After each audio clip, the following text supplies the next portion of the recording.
Working in the tourism and hospitality industry is a great challenge, especially to employees who are members of the LGBTQ community. More than 53% of LGBTQ workers hide their identity, often citing a persistent feeling of being unwelcome. This identity struggle has detrimental impacts on their health, happiness, and productivity, in addition to businesses' talent retention and leadership development. We have here Mr. Randall Frankilio, a cafe manager of Doris Sydney, located in Australia. He will be answering a couple of questions we have prepared related to the rights and responsibilities of an LGBTQ member as an employee. Here is my question.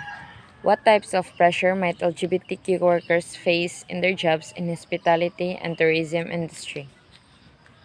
The members of the LGBTQ community definitely faces different types of pressures when they enter a workplace. For example, they might encounter an employer or a business that even though they hire these individuals, they dictate the way that they should dress or they dictate the way that they should talk, the way that they should act. So that's one thing. Or they can even go for one of the worst things ever, which is fire them just for being queer or LGBTQ. What are the advantage and disadvantage in LGBT tourism industry?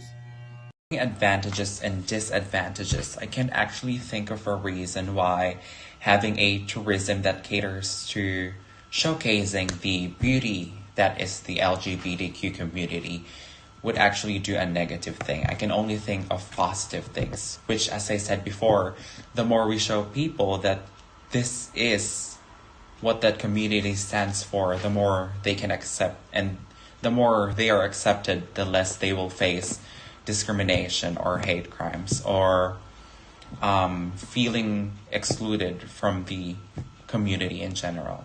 What are the importance of LGBT tourism industry? I cannot say the same for other countries, but for Australia specifically, I think the reason that the LGBTQ tourism is expanding is because the country is getting more and more open-minded. So what that means is, in general, Australians are starting to accept that these people are like us also and that they should live in a space that celebrates them and makes them feel welcome. So that's why the industry is growing. So, what are the advantages of having an LGBTQ and the tourism industry? It is great to see that I live in a country where it is open and it is accepted to be an LGBTQ person. So that's why they have the yearly events. They have the projects that the Department of Tourism actually promotes. Why do you use the phrase LGBTIQ communities instead of community? Regarding the term LGBTQ communities, I think the term communities only exists to make sure that each of the groups in that collective is actually acknowledged and it gives more respect to them. For example, there's the lesbians, there's the gays, bisexuals, transsexuals.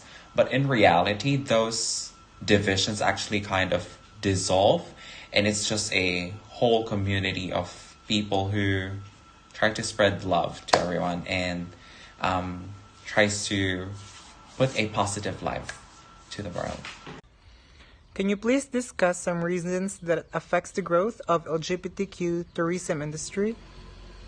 Regarding the tourism industry, it actually makes me very happy to see that they are being more inclusive. They are starting to include LGBTQ events, especially in Sydney, where we have this annual event called Mardi Gras, where they celebrate the culture, the art, and the contribution of the queer community to Australian society.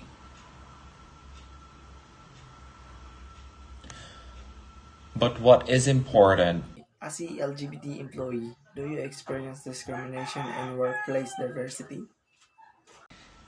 And for the last question, as an LGBTQ member, did I face any discrimination at work? I am very, very thankful that all of my employers here are actually very supportive, and then they encourage me to. Sometimes they would say, why don't you put a brighter nail polish or something?